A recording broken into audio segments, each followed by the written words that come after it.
Bem, pessoal, boa noite. É com prazer imenso que a gente vai dar início a mais um bate-papo, hoje sobre as controvérsias no diagnóstico e tratamento do câncer de próstata.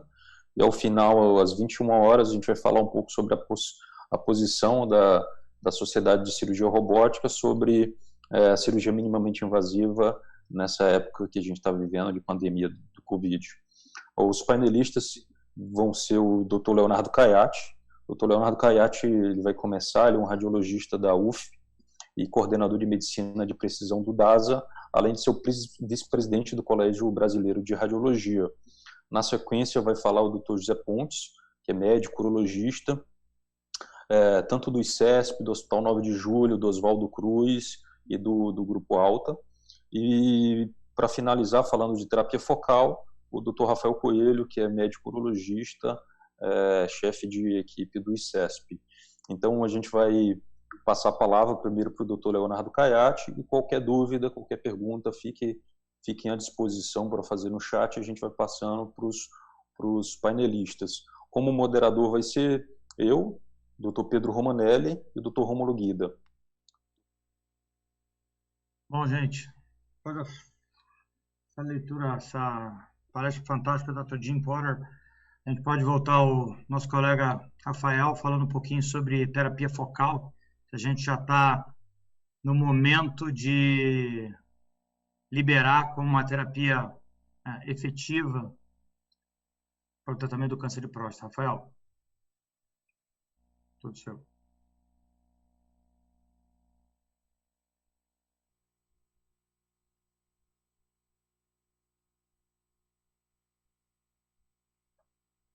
Consegue me ouvir agora?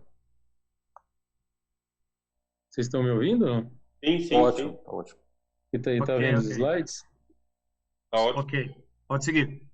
Tá bom. Bom, o que eu vou passar é mais ou menos a minha visão, a minha interpretação da literatura a respeito do estado atual da terapia focal no tratamento do câncer de próstata localizado. Então, eu vou mostrar basicamente dados de literatura com a minha visão do que a gente tem hoje em termos de segurança e de resultados oncológicos desse tipo de tratamento. Conflito de interesse, eu sou coordenador de um programa de terapia focal no Hospital 9 de Julho em São Paulo, que tem a participação do Pontes também. Então, a gente tem um programa que é um programa que eu chamo de um programa responsável e com apoio do nosso comitê de ética. Em todos os pacientes, eles assinam um termo específico para esse procedimento em que eles entendem as limitações de dados e os benefícios possíveis com esse tipo de tratamento. Eu acho que quem está fazendo esse tipo de terapia no estado atual deve tomar esse cuidado, e é isso que a gente fez, então por isso que eu chamo que é um programa responsável com a aprovação da nossa comissão de ética. Em relação à definição, vale a pena lembrar que terapia focal não é unicamente fazer o que a gente chama de terapia de tratamento da lesão index apenas, ou terapia hiperfocal, como alguns chamam, que é o tratamento apenas da lesão visível na ressonância ou da lesão positiva na biópsia. Também quando nós fazemos hemiablação ou uma ablação em rock stick, são diferentes campos de ablação, tudo isso está dentro do que a gente chama de terapia focal. Muita gente confunde isso, dizendo que terapia focal é somente o tratamento da lesão index, e não é bem isso que a gente vê na literatura de terapia focal. A grande limitação da terapia focal que existia é a ideia de que o câncer de próstata é uma doença multifocal e ao fazer o tratamento somente da lesão index ou de uma parte da próstata, a gente correria o risco de deixar tumor viável na parte da próstata que foi poupada. A grande vantagem é, sem dúvida, a redução de efeitos colaterais, como incontinência e disfunção erétil, e aqui a gente vai ter que realmente buscar um balanço entre as duas coisas para tentar entender qual que é o papel dessa terapia. Para tentar aumentar o número de pacientes candidatos a esses tratamentos, os proponentes da terapia focal usam a ideia de que a gente teria uma proliferação monoclonal do câncer de próstata, ou seja, teria um foco que seria originado na lesão index, que seria o driver da produção de metástase da produção e da progressão da doença, de modo que eu poderia tratar unicamente a lesão index e deixar um outro foco de doença de mais baixo risco, que a gente não alteraria, assim, o risco de progressão da doença. Então, esse é o conceito que se usa para tentar aumentar o número de pacientes candidatos ao tratamento focal. Aí, assim, existe na biologia ou estudos de genética que suportam essa ideia de que a gente pode tratar somente a lesão índex? Então, aqui tem uma série de dados da literatura que contra-argumentam um pouco esse conceito. Então, esse estudo que todo mundo cita, é óbvio que é baseado em um único paciente, mas é um estudo que tentou rastrear qual é a origem clonal de um câncer de próstata metastático. Esse é um paciente que tinha múltiplos focos de doença grau 8, mas eles têm um único foco de doença grau 6 com mutação do PTEN, que foi o foco que deu origem às metástases no fígado, linfonodal e no pulmão. Então, é um doente com tumor grau 8, mas em que o foco de lesão que causou as metástases é realmente um foco de doença grau 6. Então, mostrando que a gente não tem certeza de que existe um tumor de alto grau, uma lesão índex, que determine essa progressão da doença. Óbvio que isso é um único relato de caso antigo, mas tem outros dados na literatura. Então, esse é um estudo interessante. Aqui foram avaliados 4 pacientes, mas eles avaliaram diferentes focos. Então, eles pegaram 3 focos da lesão índex e 3 outros focos de lesão em outras regiões da próstata, outros focos de câncer que não a lesão índex. Interessante é que eles tentaram avaliar o grau de agressividade desse tumor utilizando scores como Prolaris, o Decipher, e eles demonstraram, por exemplo, essas 3 primeiras colunas mostram o score de Prolaris na lesão índex, são 3 focos diferentes da lesão índex. Mas quando você olha outras lesões, por exemplo, tem um foco na próstata com um score maior de Prolaris, ou seja, um potencial maior de agressividade no Prolaris comparado com a lesão índex. Então, nesse paciente, a lesão índex não é o foco mais agressivo de doença nesse paciente. Isso se repete em outros pacientes. Você vê nesse paciente no Decipher, aqui as 3 focos da lesão índex têm um score inferior ao foco de uma lesão menor periférica, mostrando a heterogeneidade genômica do câncer de próstata. E aí, se você olha nessa árvore filogenética desses pacientes e você avalia aqui os focos da lesão índex com os outros focos de doença, há uma grande variação no tipo de mutação e no número de mutações pontuais da lesão índex e dos focos periféricos não índex da lesão. Alguns focos das lesões periféricas têm muito mais mutação e mutações maiores relacionadas à agressividade da doença, que mais uma vez contra-argumentam a ideia de que a lesão índex talvez seja o foco principal de doença.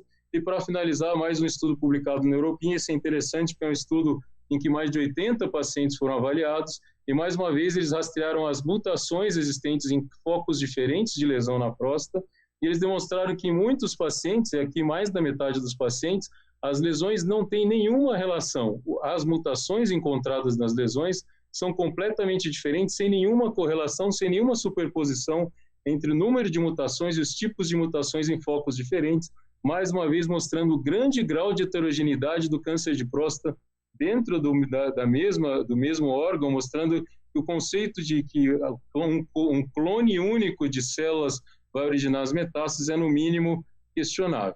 Eu estou dizendo isso, eu acho que se a gente vai indicar terapia focal, a gente tem que indicar para quem realmente vai ter todo o foco de doença englobado naquele foco de ablação. Eu não acho que nós estamos no ponto de indicar terapia focal para uma lesão índex e ignorar outros focos de doenças sabidos na próstata. Para mim, terapia focal hoje tem seu espaço, eu vou chegar nessa conclusão no final, mas a gente deve focar realmente em pacientes selecionados em que toda lesão vai estar incluída no foco de ablação. E aí, se a gente considera, então, que a gente quer tratar todo o foco de doença, a gente vai se deparar com essa limitação, que é a multifocalidade do câncer de próstata. Isso aqui são dados da Hopkins, do Epstein. Ele mostra que 56% até 87% dos pacientes na série da Hopkins têm câncer multifocal, tem diferentes focos de doença na próstata, e aí a gente tem que entender que realmente a terapia focal, para ser segura, na minha opinião, ela deve ser restrita a um número menor de pacientes em que toda lesão presente na próstata vai ser tratada.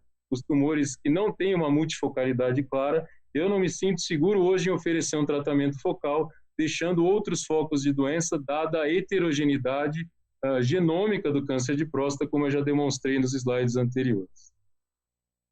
Bom, dito isso, que vai ser feito, que na minha opinião são casos selecionados hoje que seriam candidatos, qual seria a melhor forma de energia para a gente tratar focalmente a próstata? Então não existe resposta para isso, mas há uma suposição de que a gente possa fazer um tratamento à la carte. Então essa é uma revisão da ESUT, que é o setor de urotecnologia da Sociedade Europeia de Urologia, sugerindo potenciais tipos de energia diferentes para regiões diferentes da próstata. Então, O HIFU seria uma ótima opção para tumores posterolaterais não apicais, tumores posteriores, né?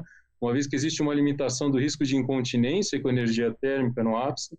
A gente teria crioterapia para lesões anteriores, a gente sabe que a distância focal do HIFU para lesões anteriores, principalmente em próstatas grandes, pode ser uma limitação, e aí a terapia focal com crioterapia seria uma melhor opção, e talvez o uso de braquiterapia focal no ápice para evitar o risco de incontinência urinária.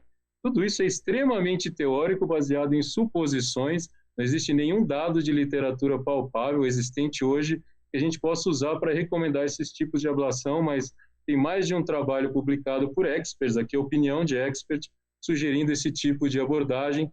As duas técnicas mais aplicadas claramente hoje são crioterapia e HIFU. A maioria da literatura disponível é com esses dois tipos de energia. Bom, como eu falei, o que a gente tem disponível no nosso hospital é o ultrassom de alta intensidade, o HIFU. Rapidamente eu vou mostrar como funciona isso, então mostrar que ele funciona como um probe convexo que foca a energia térmica em um único ponto, promovendo uma destruição térmica com aumento rápido de temperatura mais de 80 graus centígrados, e há também um efeito mecânico, que é a geração de bolhas e formação e colapso de cavidades que gera com o HIFU. São as duas maneiras de lesão térmica que a gente tem com o HIFU, que nos primeiros 7 dias vai promover inflamação local e depois indução de fibrose com 2 semanas de tratamento.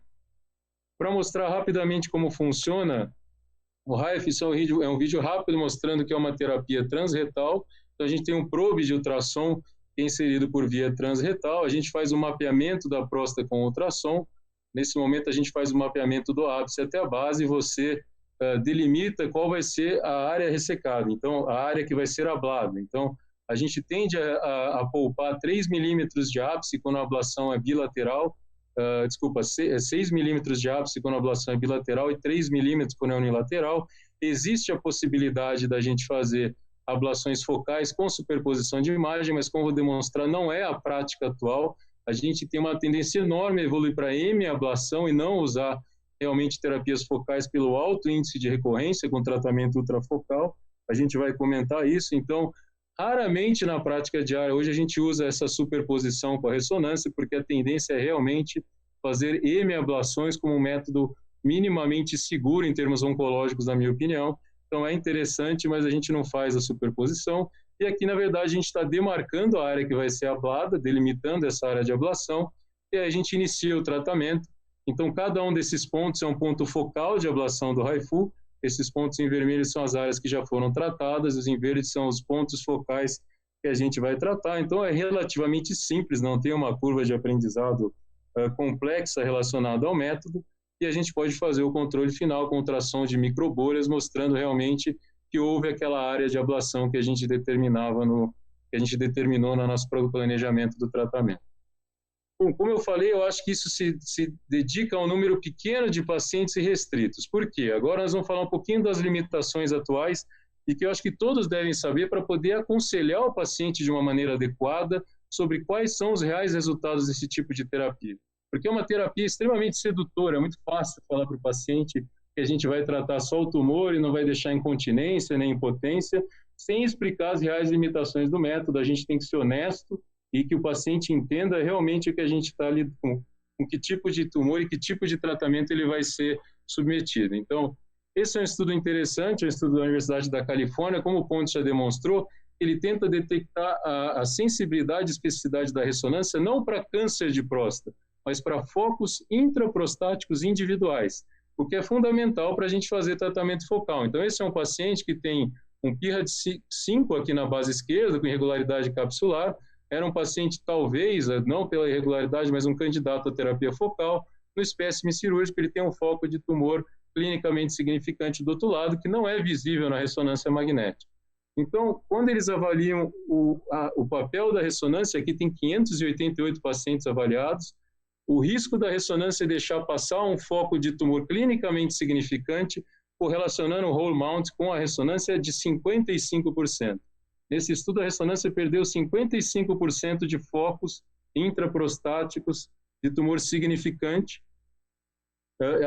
De qualquer tumor, 55%. E se você avalia somente os tumores significantes, mais de 2/3 dos tumores significantes, Gleason 3+4 nessa 3+4 ou maior nessa série, não foram detectados por uma ressonância magnética. Então, há uma clara limitação da ressonância em detectar focos pequenos dentro da próstata. E o quanto você confia na biópsia guiada, o ponto já mostrou esse estudo do New England, mostrando que se a gente fizesse só a biópsia da lesão index e ignorasse as biópsias sistemáticas, a gente estaria perdendo quase 6% de tumores clinicamente significantes 3+4 e pelo menos 2% de tumores 4+3 numa biópsia. Mais do que isso, como o Pontes demonstrou, a gente deixaria de classificar adequadamente quase 16% dos pacientes que teriam subgraduados numa biópsia focal, porque a gente deixa de identificar outros focos de doença clinicamente significante com uma biópsia desse tipo. Para finalizar, quando a gente combina dados de ressonância com os dados de patologia de uma biópsia de fusão. Então, esse é um estudo da Universidade da Califórnia também. Eles avaliaram 665 pacientes que foram submetidos à prostatectomia radical e que tinham no pré-operatório uma ressonância 3 Tesla e biópsia de fusão feita com Artemis ou com Uronave. Então, biópsia com navegador, a melhor ressonância disponível, e eles tentaram avaliar quem seriam os candidatos à terapia focal. Então, nessa série, eles identificaram 92 pacientes que teriam tumores unilaterais, ISUP2 ou ISUP3, com um PSA menor que 20 e próstata menor que 60 gramas. Então, eram tumores claramente unilaterais na ressonância, não tinha nenhum foco do outro lado, e claramente unilaterais na biópsia de fusão. Metade desses pacientes não era candidato à hemiablação, metade desses pacientes foram incorretamente identificados tanto pela biópsia de fusão como pela ressonância pré-operatória, ou porque o tumor atravessava a linha média. Então aqui a gente tem um PIRADS 4 à direita, e a patologia mostra o tumor do lado esquerdo, uma hemiablação direita teria perdido um foco grande de tumor significante à esquerda, ou tumores que não aparecem na ressonância, como nesse paciente, que tem outros 2 focos de doença clinicamente significante do outro lado, não vistos na biópsia de fusão e não vistos na ressonância magnética. Então, quando a gente explica para o paciente o que vai ser feito e que a ressonância é ótima e que a biópsia de fusão é ótima, ele tem que entender que a melhor técnica disponível de ressonância, a melhor biópsia de fusão hoje, vai deixar passar um número significante de focos de tumor significante na próstata, e o doente tem que estar ciente dessas limitações ao optar por esse método. A outra questão, como eu falei, quão focal é a terapia focal hoje? Eu mostrei que o HIFU a gente pode fazer terapias ultrafocais, fusão de imagem com a ressonância, mas quando a gente olha dados de ressonância, a gente sabe que a ressonância claramente subestima o volume e o diâmetro da lesão. Então, esse é um estudo também da Universidade da Califórnia, bastante interessante, em que eles demonstram que a gente subestima o volume da lesão em pelo menos 3 vezes. O volume da lesão na peça é 3 vezes maior na média que o volume da lesão na ressonância magnética. E o diâmetro tende a ser 1 centímetro maior do que aquele que a gente imagina na ressonância magnética. Então, se a gente vai ter que tratar uma lesão como essa, e dá uma margem de 1 centímetro em termos de diâmetro, um volume 3 vezes maior, é óbvio que a gente vai estar fazendo, na maioria dos pacientes, uma hemiablação. De modo que, na minha impressão, o único tratamento mínimo aceitável para um paciente que quer ser candidato à terapia focal é uma hemiablação. Eu não acho viável nem seguro tratamentos ultrafocais. O Pontes pode discutir depois, a gente nem usa o método de fusão do HIFU quando a gente aplica no Hospital 9 de Julho. Para finalizar, algumas outras limitações. Será que os dados de terapia focal são maduros o suficientes hoje para a gente indicar essa terapia? E aí eu vou remontar um estudo antigo, que é o estudo do Johansson, que avaliou 233 pacientes. É um estudo que claramente demonstra a história natural do câncer de próstata localizado não tratado. Eles seguiram 233 pacientes por 30 anos sem tratamento local, e eles demonstraram que claramente a mortalidade começa a cair depois de 10 anos de segmento. Então, fazer estudos de HIFU com 5 anos e demonstrar que o HIFU é eficaz, ou que qualquer terapia focal é eficaz, na minha opinião, é um método inadequado, é um estudo enviesado, e a gente tem que referenciar os pacientes desse tipo de limitação.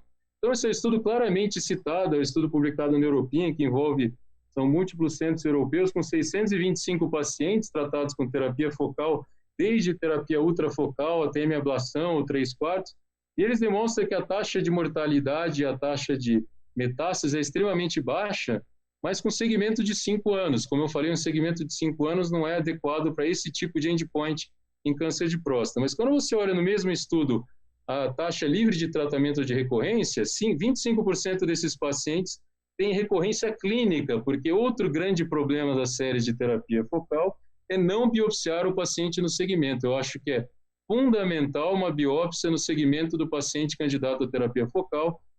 Estudos como esse, em que menos de 1/3 dos pacientes, biópsia de segmento nesse estudo, foi feita em menos de 1/3 dos pacientes. Obviamente que essas taxas de falha, aqui a gente já vê que com menos de 5 anos, os doentes de risco intermediário já começaram a ter falhas, devem ser subestimados, uma vez que 2/3 desses pacientes nem biópsia fizeram no segmento. Então, o grande problema da literatura de HIFU é que tem poucas pessoas comprometidas, na minha opinião, com estudos enviesados e que tendem a favorecer, não HIFU, terapia focal por si só, tendem a favorecer o tratamento, tentando manipular os dados não de maneira adequada.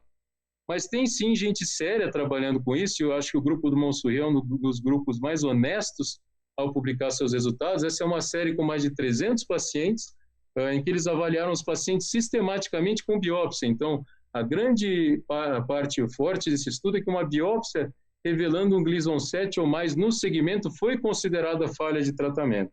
E aí, no estudo como esse, a falha de tratamento, a chance de você estar livre de falha em 5 anos é de 54%. Quase metade dos pacientes tratados com terapia focal falharam em 5 anos. Então, esse é um dado honesto de um centro honesto e que é importante que você tenha em mente para aconselhar o paciente. E mesmo tumores Gleason 6, que na minha opinião não são candidatos a tratamento, 40% deles já falharam, já tiveram uma biópsia com Gleason maior ou igual a 7 no segmento, pacientes que eram Gleason 6 no pré-operatório. Então, esse é um dado real e que me ajuda a aconselhar os meus pacientes com esse tipo de tratamento. A grande questão que se coloca, existem estudos randomizados, tem 2 estudos iniciando no Reino Unido, um é um Cronos, que tem 2 braços, um vai comparar terapia focal versus terapia focal mais neoadjuvância com bloqueio hormonal, e outro braço basicamente vai comparar tratamento radical versus terapia focal, e tem o estudo PART Trial, que já teve uma fase, um estudo piloto publicado mostrando que é factível a randomização. Então, são 2 estudos que talvez não deem dados mais específicos e mais fidedignos no aconselhamento do paciente nesse tipo de tratamento. O único estudo que tem, que é um estudo bastante citado, é o estudo do VTP, do TUCAD, que é um estudo que incluiu apenas pacientes de baixo risco. E eram realmente pacientes de baixo risco, quase 90% dos pacientes eram T1C, e se você avalia, quase 70% desses pacientes tinham só 1 ou 2 scores positivos com Gleason 6. Então, é uma série de baixo risco. O que é impressionante nesse estudo são os resultados. O grupo de vigilância ativa, com 2 anos de segmento, teve 60% de progressão. E mais de 1/3 dos pacientes em vigilância ativa, com 1 ano e meio, foram submetidos a tratamento radical. Isso não é aceitável à luz da literatura atual de vigilância ativa. Eu só posso identificar algum tipo de viés em quem estava realizando o estudo, uma vez que o estudo não é um estudo cego. Então, obviamente, você sabe quem está em vigilância e quem está sendo tratado. Se você olha a série da Hopkins, então a série da Hopkins com 15 anos de segmento, você tem em 15 anos 57% dos pacientes progredindo para tratamento. 15 anos.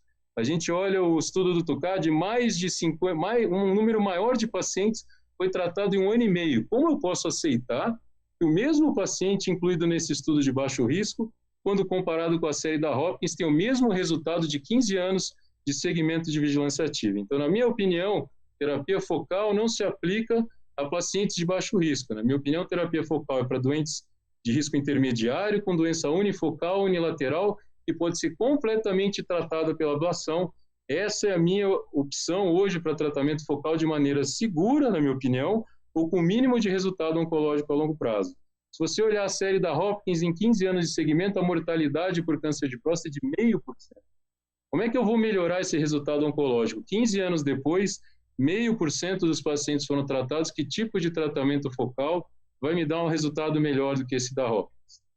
E quando a gente entra em resultados funcionais, que são poucos na literatura de terapia focal, porque são basicamente estudos multi-institucionais retrospectivos, a gente consegue ter uma ideia mais precisa dos resultados funcionais. Então, esse é um estudo alemão, é um braço único, mas é um estudo de fase 2 prospectivo, que avaliou apenas hemiablação da próstata em pacientes de tumor de risco intermediário e baixo, mas aí você tem questionários validados para avaliar a potência nesses pacientes, e quando você considera como potência o IEF maior que 17, 70% dos pacientes estão potentes 12 meses depois, após o tratamento com HIFU. Há uma clara média do score médio de IEF5, pré-tratamento e pós-tratamento. Então, falar que o tratamento focal não tem efeito colateral é inadequado. O tratamento focal tem sim efeitos colaterais, e mais uma vez, por que é importante saber disso? Porque você tem que aconselhar o paciente de maneira adequada.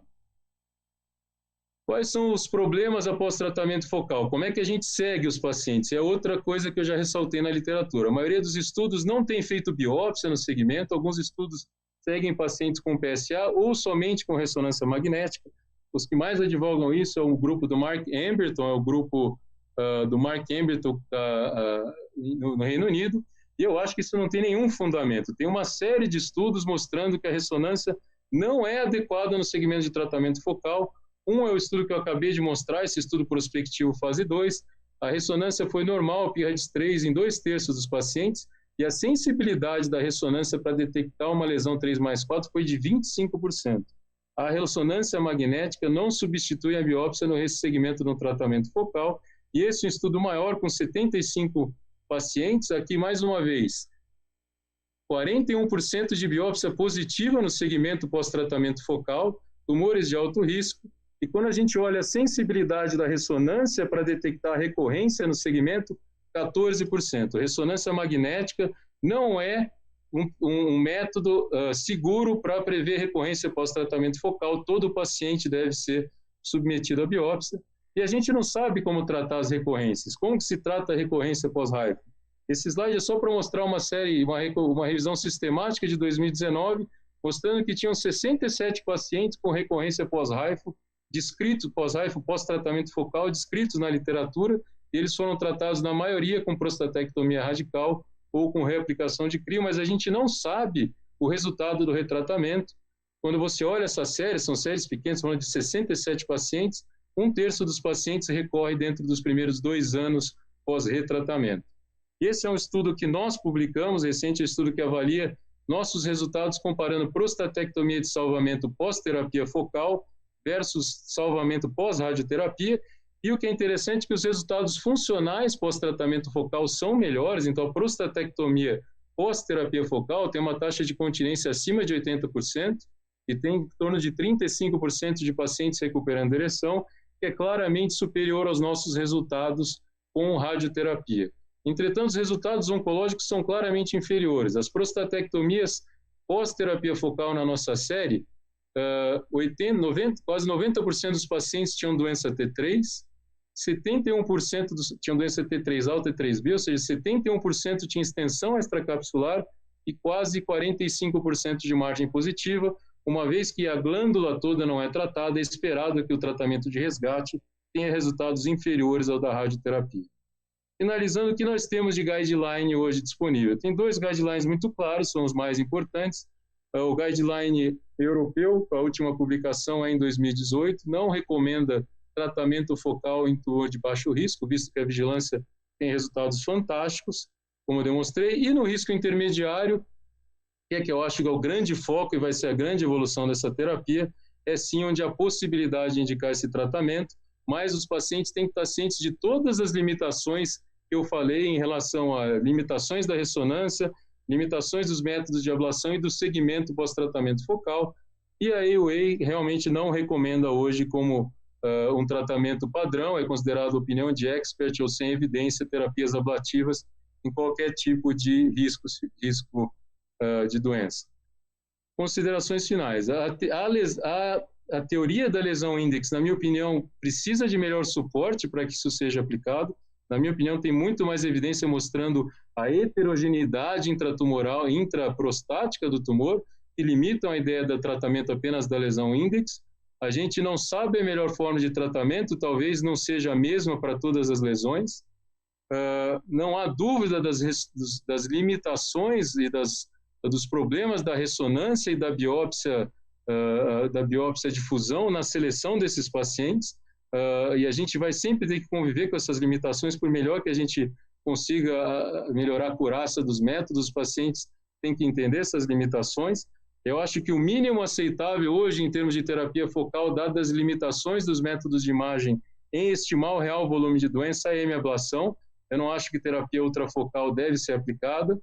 Os melhores candidatos, e para quem eu acho que realmente a gente deve tentar estudar esse tipo de terapêutica, é importante ter pessoas engajadas e pessoas honestas, na minha opinião, para saber o real impacto desse tratamento nesse tipo de paciente, é o doente de risco intermediário, unilateral, tanto na biópsia como na ressonância, e pacientes que claramente querem muito preservar sua qualidade de vida, porque a vantagem que a gente vai ter no tratamento focal em relação ao tratamento radical é em preservação de qualidade de vida. Então, um paciente com esse tipo de doença muito focado em preservação de qualidade de vida é realmente o melhor candidato, e é quem eu acho, na minha opinião, que é o candidato hoje a tratamento, e é para esse tipo de paciente que a gente tem oferecido na prática diária.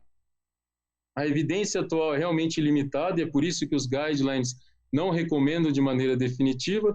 Eu acho que esses guidelines vão evoluir, a evidência tem aumentado, e agora a gente tem estudos sérios randomizados em andamento que vão, em algum momento, nos levar a alguma mudança nesses guidelines, e a gente vai passar a oferecer terapia focal para esses pacientes, mas entendendo as limitações e sabendo aconselhar os pacientes de maneira adequada, que não é o que a maioria das pessoas faz. O segmento é mandatório com biópsia, a ressonância e o PSA não são preditores de recorrência, e o tratamento pós-recorrência, que é claramente impreciso, hoje não tem muitos dados de literatura, e os resultados da prostatectomia radical, apesar de não serem ruins em termos de ponto de vista funcional, em termos oncológicos eles parecem ser inferiores aos do tratamento de glândula total. Eu acho que era isso que eu tinha para dizer. Eu queria terminar com essa frase do Satava. O Satava é um cirurgião muito conhecido, porque ele trabalhou no exército americano e na Intuitive, no começo do desenvolvimento do robô. E o interessante é que a tecnologia é neutra. Quando a gente introduz uma nova tecnologia, algumas pessoas tendem a rejeitar, e eu, honestamente, fui um dos que sempre fui muito contra a terapia focal em toda a sua concepção. Hoje até relativizei a minha posição e acho que alguns pacientes são candidatos, mas a gente às vezes tende a pensar que é algo ruim ou algo errado, mas na verdade nós somos os responsáveis por entender essa tecnologia de maneira ética e aplicar para os nossos pacientes de maneira ética, porque o problema é que muitos desses usam as novas tecnologias como método de marketing e não tentam usar isso de uma maneira a beneficiar os pacientes, mas a beneficiar apenas a si próprio. Obrigado. Bom, obrigado, Rafael. Só fazer alguns comentários aí finais para a gente poder concluir a nossa noite.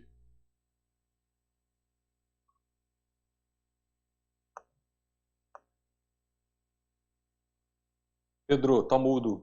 Você pode...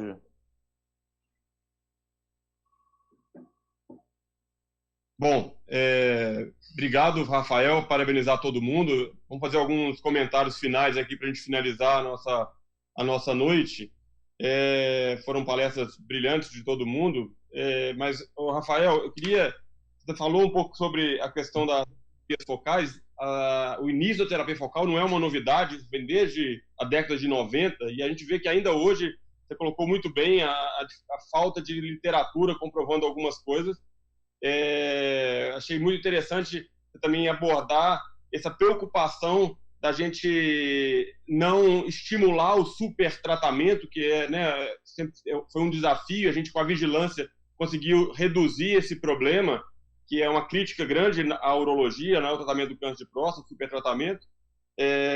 Então, mas, ao mesmo tempo, a gente vê alguns conceitos nascerem novamente, e um deles é essa supervigilância, quer dizer, transformar pacientes que, teoricamente, não seriam candidatos para vigilância, tratando da lesão índex, para se tornar paciente de vigilância. Eu queria que você comentasse um pouco a respeito e, finalmente, falasse um pouco sobre a questão da cirurgia de resgate pós-HIFU. Qual que você tem alguma experiência de como que é essa cirurgia pós-HIFU, pensando que muitos desses pacientes, como você colocou, vão precisar de uma terapia de resgate? Bom, em relação ao tratamento de doença de baixo risco, como eu falei, eu acho que os resultados da vigilância são fantásticos. Hoje a gente demorou anos e anos para tornar a vigilância algo factível, algo aceito pela comunidade urológica. A gente tem gráficos mostrando que em alguns países os pacientes de baixo risco, mais de 80%, 90% hoje são tratados com vigilância. Eu não vejo com bons olhos usar esses pacientes para tratamento focal, uma vez que os resultados da vigilância são excelentes. Esse estudo do Tucad, para mim, é um estudo extremamente enviesado. Como é que você tem 58% de progressão no grupo de vigilância em 1 ano e meio, que é o que você tem em 15 anos numa série séria como a série da Hopkins? Então, para mim, tem um viés claro nesse estudo. E mesmo no grupo controle, no VTP, 51% dos pacientes têm biópsia positiva 1 ano depois. Qual que é a vantagem de fazer esse tratamento focal? Eu não vejo nenhum benefício nesse grupo de pacientes. Eu acho que terapia focal é para risco intermediário, unilateral, em biópsia e difusão mais ressonância. Esse é o candidato hoje, para mim, para terapia focal, que vai ser candidato à hemiablação. A cirurgia pós-tratamento focal não é uma cirurgia tão difícil. O que era difícil é a pós-ablação de glândula total. Os resultados funcionais também não são ruins. O problema é que a gente acaba postergando essa indicação porque quem faz terapia focal não biopsia os pacientes. A gente acaba tratando tardiamente com pacientes com doença avançada, com tumores avançados, e os resultados são inferiores, né?